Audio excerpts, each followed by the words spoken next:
Hello everyone, welcome to tech smooth. अगर आपको भी एक सेक्शन 245 की मेल आई है जिसमें लिखा हुआ है कि आपका जो रिफंड है वो एडजस्ट कर लिया जाएगा आपकी आउटस्टैंडिंग डिमांड्स के अगेंस्ट, तो ये वीडियो आपके लिए बहुत इंपॉर्टेंट है। इस वीडियो में हम डिस्कस करेंगे कि सेक्शन 245 की जो मेल्स आ रही हैं आजकल वो कौन सी मेल है, किस तरीके से आपको उसको स्टडी करना है और कैसे आपको उस मेल के अगेंस्ट रिप्लाई फाइल करना है सो दैट आपका जो रिफंड है वो एडजस्ट ना हो अगेंस्ट योर आउटस्टैंडिंग डिमांड्स। सो आइए वीडियो को स्टार्ट कर लेते हैं। आपने अगर देखा होगा तो आपके पास जो मेल आई है सेक्शन 245 की वो इस तरीके की कुछ मेल है। उसमें साफ साफ लिखा हुआ है your refund is propose to be adjusted against an outstanding demand. अब पता नहीं डिपार्टमेंट कहाँ से पीछे के सारी डिमांड्स निकाल के लेके आ रहा है कि अगर आपका रिफंड बनता है तो सबसे पहले आप ही अपनी डिमांड्स एडजस्ट कराइए, फिर जो अगर कुछ बचेगा तो हम आपको रिफंड देंगे, अदरवाइज आपको रिफंड नहीं मिलेगा। तो ऐसा नहीं है कि डिपार्टमेंट ने ये मेल अगर आपको भेज दिया तो आपका रिफंड एडजस्ट कर लिया। सेक्शन 245 की जब आपको इंटीमेशन मिले, मेल मिले, सबसे पहले तो ये जो सेक्शन 245 की आपके पास मेल आ रही है ये कोई नोटिस नहीं है। आप इसको ये मत समझिए कि आपके पास इनकम टैक्स से कोई नोटिस आया है। ये जस्ट एक इंटीमेशन है जिसका आपको रिप्लाई देना होता है अगर आप चाहते हैं कि आपका जो रिफंड है वो एडजस्ट ना हो। और इसका जो रिप्लाई आपको देना होता है वो 21 डेज के अंदर अंदर आपको देना होता है। जब आपको मेल रिसीव हुई उसके 21 डेज के अंदर अंदर आपको रिस्पॉन्ड फाइल करना है। अगर आप नहीं कर पाते तो आपका जो रिफंड है वो एडजस्ट कर लिया जाता है। ये 21 डेज का टाइम जो आजकल दिया जा रहा है, आपको 21 डेज का टाइम दिया जाता है। पहले ये टाइम जो है आपका 30 डेज का हुआ करता था। अब रिफंड को अर्ली प्रोसेस करने के लिए इस टाइम लिमिट को घटा के 21 डेज कर दिया गया है। ठीक है, जो सेक्शन 245 के नोटिसेस होते हैं उसमें मेंशन होता है कि आपका रिफंड का अमाउंट कितना था, ठीक है, और आपकी कौन सी ऐसी आउटस्टैंडिंग डिमांड्स हैं जिसको वो एडजस्ट करने जा रहे हैं। तो ये देखिए, ये मेरे पास जो सेक्शन 245 का नोटिस आया है, सॉरी इंटीमेशन आया है, उसमें ये 3 डिमांड्स मेरे क्लाइंट की खड़ी है जिसको वो एडजस्ट करने की बात कह रहा है। एक तो है असेसमेंट ईयर 2013 की, एक है असेसमेंट ईयर 2011 की, एक है असेसमेंट ईयर 2013 अगेन 2013 की। तो सबसे पहले तो सबसे बड़ी कंफ्यूजन यही क्रिएट हो जाती है कि ये जो AY 2013 लिखा हुआ है इसका मतलब क्या है। असेसमेंट ईयर 2012-13 की बात कर रहा है ये, या फिर असेसमेंट ईयर 2013-14 की बात कर रहा है। तो यहाँ पे मैं क्लियर कर दूं कि ये जो असेसमेंट ईयर 2013 है इसका मतलब है असेसमेंट ईयर 2013-14।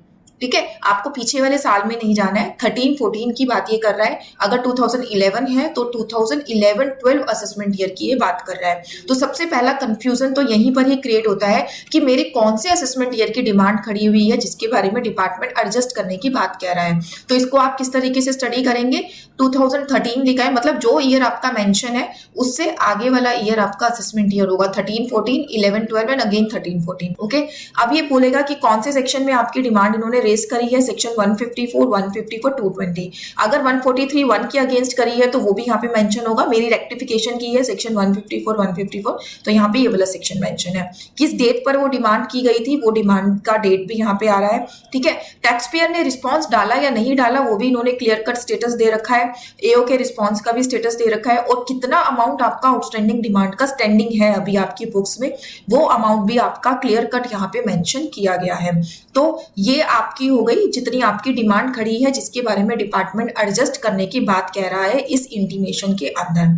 अब वो इस इंटीमेशन में ये भी कहता है कि अगर आपको लगता है कि आपकी डिमांड जेन्युइन नहीं है तो आप इस नोटिस के अगेंस्ट जो है रिस्पॉन्स फाइल कर दीजिए। रिस्पॉन्स कैसे फाइल करना है उन्होंने उसका भी एक पाथ आपको मेंशन किया हुआ है कि आपको पहले लॉगिन में जाना है, लॉगिन से अपने रिस्पॉन्स टू आउटस्टैंडिंग डिमांड में जाना है, देन आपको जो है सबमिट रिस्पॉन्स पे क्लिक करना है। ये मैं भी आपसे पूरा प्रैक्टिकली डिस्कस करने वाली हूँ। इस लेटर में आपको ये भी मेंशन किया गया है कि आपको कितने दिन के अंदर अंदर इसका रिप्लाई करना है, आपको 21 डेज में इसका रिप्लाई करना है, अदरवाइज जो भी आपकी रिफंड का अमाउंट है वो एडजस्ट कर लेंगे ये विद योर डिमांड्स। तो ये सब चीजें इस इंटीमेशन में आपको दी गई है।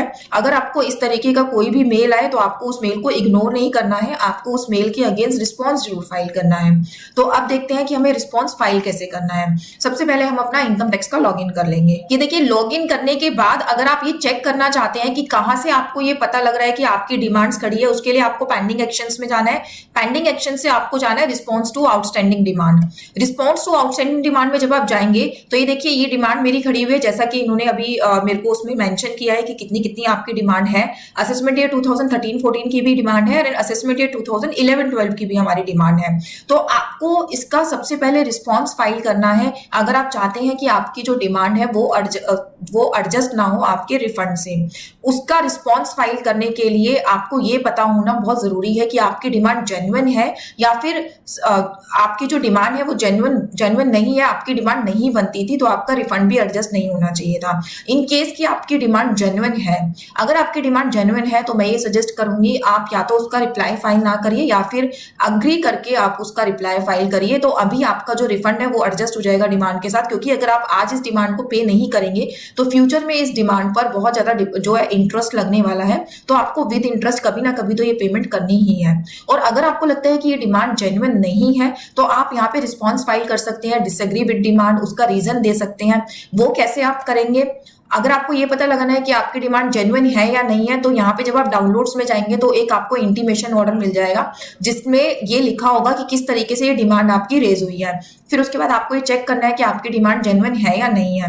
बेसिकली जो डिमांड्स निकलती है 90% केसेस में तो टीडीएस की निकलती है, और अगर आपने कोई चालान पे कराया है तो वो डिपार्टमेंट को सही से रिफ्लेक्ट नहीं हो रहा है या फिर आपने रिटर्न फाइल करने में वहां पे कोई गलती करी है तो वो जो अमाउंट है वो रिफ्लेक्ट नहीं होता, तो उतनी आपकी डिमांड रेज कर दी जाती है। तो ऐसा कोई केस है तो आप डिसएग्री विद डिमांड कर सकते हैं। आपको रिस्पॉन्स कैसे सबमिट करना है? सबमिट रिस्पॉन्स पे जब आप जाएंगे तो यहाँ पे दो ऑप्शन है, demand is correct and disagree with demand. अगर आपको लगता है आपकी डिमांड करेक्ट है तो आप करेक्ट पे क्लिक करके यहाँ पे मेंशन कर सकते हैं। अगर आप उस डिमांड को ऑलरेडी पे कर चुके हैं तो यस ऑलरेडी पे जब आप यस पे क्लिक करेंगे तो आपको चालान की कॉपी को अटैच करना पड़ेगा। अगर आपने अभी तक पे नहीं की है तो आप जो है अपने रिफंड से यहाँ पर एडजस्ट करा सकते हैं उस डिमांड को, या फिर एक ऑप्शन हो रहा है यहाँ पर पे नाउ पे जाकर आप जो है उस डिमांड को पे भी कर सकते हैं। मैं ये सजेस्ट करूंगी कि अगर आपका रिफंड बन रहा है तो आप रिफंड से एडजस्ट करा लीजिए, आप अभी फ्रेश उसकी पेमेंट ना करें। फर्स्ट हो गया disagree, demand is correct. Second है आपका डिसएग्री विद डिमांड। अगर आप डिमांड से एग्री नहीं करते तो यहाँ पे बहुत सारे रीजन ऐसे हैं कि आपको सिलेक्ट करना है कि आप डिमांड से एग्री क्यों नहीं करते हैं। Demand paid and challan has seen, कि आप ऑलरेडी इस डिमांड को पे कर चुके हैं तो ये डिमांड अभी तक डिपार्टमेंट ने नहीं हटाई है तो आप डिसएग्री कर रहे हैं। Demand paid and challan has no scene, आप डिमांड पे तो कर चुके हैं लेकिन जो चालान नंबर था उस पर आपका सर्टिफिकेट नंबर ढंग से नहीं जनरेट होके आया तो इसीलिए वो डिमांड अभी तक खड़ी हुई है। या फिर आपने अपील फाइल कर रखी है, इस डिमांड की स्टे मिला हुआ है आपको, या फिर आपने रेक्टिफिकेशन फाइल कर रखी है, रिवीजन फाइल कर रखी है। तो जो भी आपका ऑप्शन है यहाँ से आपको उस पर क्लिक करना है। फिर ये आपसे फर्दर डिटेल मांगता है, जैसे कि अगर आपने रेक्टिफिकेशन पे क्लिक किया तो ये आपसे मांगेगा कि आप जो है रेक्टिफिकेशन अगर आपने फाइल की है तो आप यहाँ पे दीजिए कि क्या एक्नॉलेजमेंट नंबर है आपकी रेक्टिफिकेशन का, और उस रेक्टिफिकेशन के थ्रू आप कितने अमाउंट की जो डिमांड है उसको रेक्टिफाई कराना चाहते हैं। क्योंकि अगर मेरी डिमांड लेट्स सपोज 50,000 की खड़ी है तो जरूरी नहीं है कि जो मैंने रेक्टिफिकेशन की है उससे मेरी पूरी डिमांड एडजस्ट हो रही है। ऐसा भी हो सकता है कि 10,000 की डिमांड मेरी जेन्युइन थी और 40,000 की इस रेक्टिफिकेशन के थ्रू मेरी सही हो जाएगी। तो आपको यहाँ पे उतना अमाउंट मेंशन करना है जितनी आपकी इस रेक्टिफिकेशन के थ्रू आप सोच रहे हैं कि सही हो जाए, जो है आपकी डिमांड हटा देगा। अगर उतना अमाउंट आपको यहाँ पे मेंशन करना है, यहाँ पे एक्नॉलेजमेंट नंबर डालना है। अगर आपने रिवाइज करी है तो रिवाइज का आपको डालना है। समटाइम्स ऐसा भी होता है कि जो हम रेक्टिफिकेशन है वो एओ के पास सबमिट करते हैं, तो जब आप इस वाले ऑप्शन में जाएंगे तो आपको एक्नॉलेजमेंट नंबर नहीं देना है, आपको वो लेटर देना है जो आपने एओ के पास सबमिट कराया है फॉर रेक्टिफिकेशन। या फिर एनी अदर रीजन भी आपका हो सकता है, ऊपर में से कोई रीजन नहीं है, एनी अदर रीजन है तो आप यहाँ पर भी अपना रीजन मेंशन कर सकते हैं। अगेन आई एम सेइंग कि अगर आपको लगता है आपकी डिमांड जेन्युइन है तो आप अभी उसकी पेमेंट अपने रिफंड को एडजस्ट करा के कर दीजिए, नहीं तो फ्यूचर में बहुत हैवी आपको इंटरेस्ट पे करना पड़ सकता है उस डिमांड के ऊपर। तो इस तरीके से जब भी आपके पास सेक्शन 245 का नोटिस आता है तो इस तरीके से आपको चेक करना है कि आपकी जो डिमांड्स है वो कौन कौन सी डिमांड खड़ी है, उसके अगेंस्ट आपको रिस्पॉन्स फाइल करना है, चाहे आप एग्री कर रहे हैं चाहे आप डिसएग्री कर रहे हैं।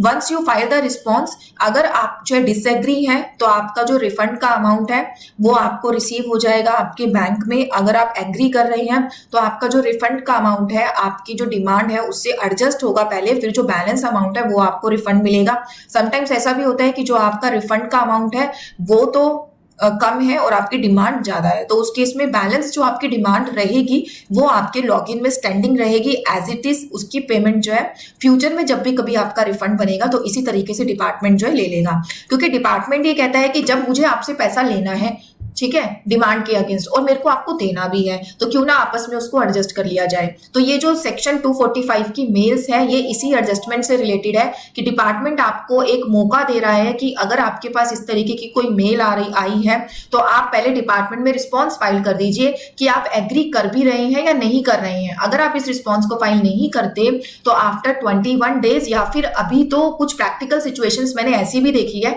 कि 21 डेज से पहले ही डिमांड एडजस्ट हो जा रही है, आपको रिस्पॉन्स करने का टाइम ही नहीं दे रहा। ये जो 21 डेज है ये जस्ट रिटर्न में रह गया है। तो इसीलिए मैं इस आपको बोलना चाहूंगी कि अगर आपको सेक्शन 245 का इस तरीके का कोई मेल आए तो आप जल्दी से जल्दी उसका रिस्पॉन्स फाइल करिए, 21 डेज का आप वेट मत करिए। क्योंकि अब एक चीज और, आपका जो रिफंड है वो एडजस्ट हुआ या नहीं हुआ, अगर आप उसको भी क्लियर करना चाहते हैं तो आपको ई फाइल में जाना है, इनकम टैक्स रिटर्न में जाना है, व्यू फाइल रिटर्न्स में जाना है। यहाँ पे देखिए 2 जुलाई को मेरे पास नोटिस आया था सेक्शन 245 का, कम्युनिकेशन आया था सेक्शन 245 का कि मेरी जो डिमांड है रिफंड के अगेंस्ट एडजस्ट कर ली जाएगी।